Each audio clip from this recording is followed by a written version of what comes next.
My wife is 32 years old, and I am 33 years old. We have always had a warm relationship. We were high school sweetheart and got married after she got pregnant. Her pregnancy was a reason for us to get married. We always had intimacy and enjoyed it from the beginning with very few interruptions. I can say that we have had a very happy life together so far, and there is no reason to think otherwise. However, ever since we had our son, we've had a hard time raising him because he was always sick. The doctors thought he was anemic. When he turned 14 years old, he began to flare up more often. He would cease gas, which would make him hunched over and feel like he couldn't move. He was always exhausted. He could sleep for hours, and no matter how much he slept, he would be exhausted. He always had lightheadedness, and sometimes the vertigo attacks would come out of nowhere. We usually found out when we did blood work because he was always sick, and we were frustrated because we never knew the cause and since it was so random. I always felt bad about what he was going through because I don't know anyone in my family with this type of disease, and we never did a test to find out where it came from since it might not have been hereditary. So, I just assumed it was somewhere on my wife's side of the family. The doctor did some tests, and they always showed that he had anemia, which could be hereditary or acquired, so we weren't sure. It affected our family, and it became our new normal. Luckily, we went to another doctor, and he discovered he had celiac disease. He eliminated gluten, and he felt like a normal person again. Celiac disease is hereditary, meaning it is inherited.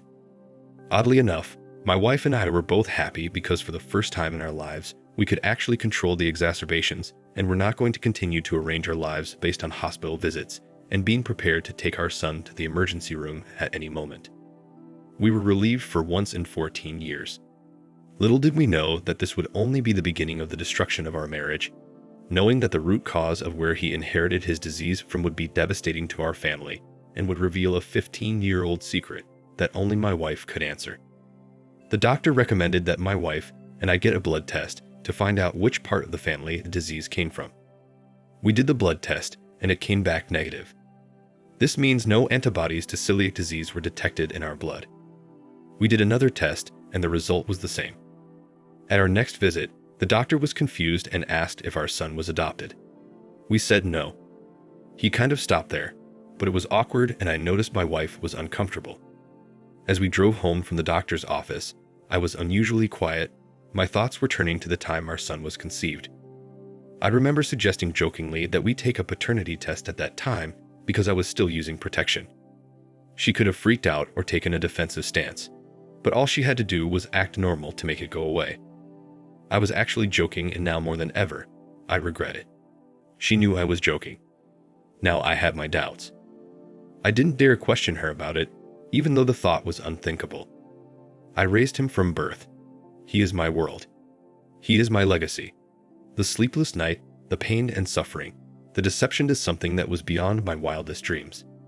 The thought that he might not be mine was something unfathomable. I was afraid to even take a DNA test because of what I might find. I finally mustered up the courage to order a test kit online and mailed it in. The result came back. My world came crashing down.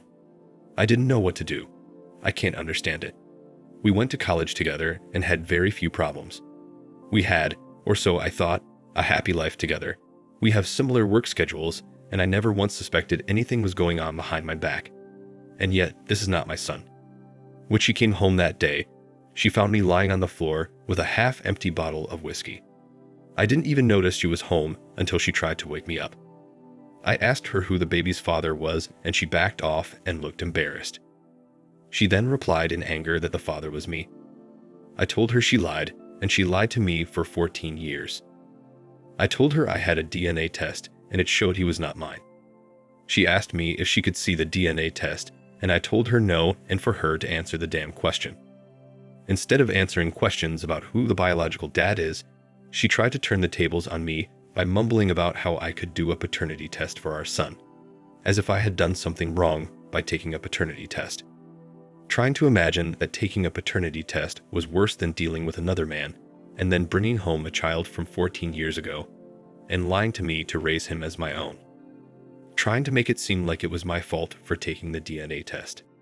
I told her she was the cause. While our son has been in agony for 14 years, she knew the cause, she should have known, But she let him suffer and let me suffer to hide her secret. She tried her best to distract herself and shift the blame, and I finally told her that if she didn't tell me who the baby's father was, I would contact every man she had contacted or socialized with in the last 14 years and ask for a DNA test from them. My eyes were blood red, so she knew I was completely serious. She finally couldn't take it anymore, telling me he belonged to a coworker from her previous job. She told me that she had been in love with this guy for about a month. They had intimacy a couple times, and then they stopped because she loved me so much, and for that whole month, I suspected absolutely nothing and happily lived my happy life until now. I can't trust her now. I can barely look her in the eye. I thought we had everything we wanted, and we were already planning to have a baby when it came along. We were happy. I was genuinely happy, and now I can't escape the feeling that our entire marriage was a lie. We have a big house, nice cars, a good life without financial worries, but I lost the most important thing. She said it just happened that one time she felt adventurous, she just wanted something out of the ordinary, but I can't believe her. It wasn't just a lie. My life has become a lie, and I feel like I've lost everything but meaningless things. She's not the person I knew, he's not my son, and basically, I'm alone and without an offspring of my own. I couldn't hold back the tears. I couldn't stay in my house any longer. I called my boss at work and told him everything, that I wouldn't be going to work anytime soon and I needed some time off. He was worried about my mental state. He insisted on driving to my house to make sure I was okay. I wasn't very close to my boss, but he drove up to my house and took me to a restaurant that night so I could spend some time away from home. He told me later that it reminded him of an incident where his friend found out his child wasn't his and harmed himself. He wanted to be there to make sure I had all the support I needed. He encouraged me to take some time off and do something I had always wanted to do but couldn't because of my responsibilities. I've always wanted to travel, never traveled out of the country except for Mexico, because I was always working to provide for my family, and I wanted to be there for my son in case of an emergency. That's why we never traveled much. I wanted to go to developing countries, to a safe place that was unusual enough to give me culture shock. After my boss told me, I suddenly felt happy. It was a nice distraction, a new adventure. My wife and I had always wanted to go to Kenya, Namibia, and Thailand, so I felt this might be a great opportunity for me. She told me I was running away from my problems, but I told her I needed space to think. It gets worse, I can't look at the boy the same way. It's not his fault, and I loved this little pest before he was born, but I don't feel that way now. I feel like he's someone I raised, but he's not my son. I've been taken away by this connection to him, to her, to everything. I applied for a tourist visa to Kenya and received it within 48 hours. I had a lot to look forward to, and I would advise anyone going through something like this to go somewhere else. Somewhere with a different culture. It's perfect for a short-term distraction. It wasn't the best time to be in Kenya, but the distraction was good for my mental health. Literally for a few hours, I didn't have to think about my son or my wife, just the locals and nature.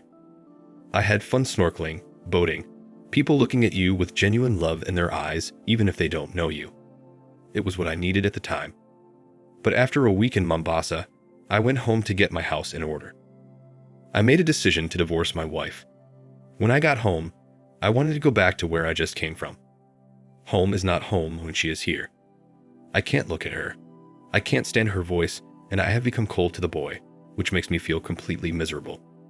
He's a smart kid, and he already knows something's wrong, but I can't help it. I won't leave the boy, ever. I feel disconnected from him, and I also attribute that to the fact that this is breaking news. Either way, it has to stop, and I know it. My marriage is different. My wife wanted us to go to marriage counseling, saying it happened a long time ago, and she has been good ever since. Or what can I say? She never cheated on me again after that. I used protection while I was with her, and she was stalked by a former coworker. She knew 14 years ago that the baby wasn't mine, but she lied for 14 years. How can I trust anything she says?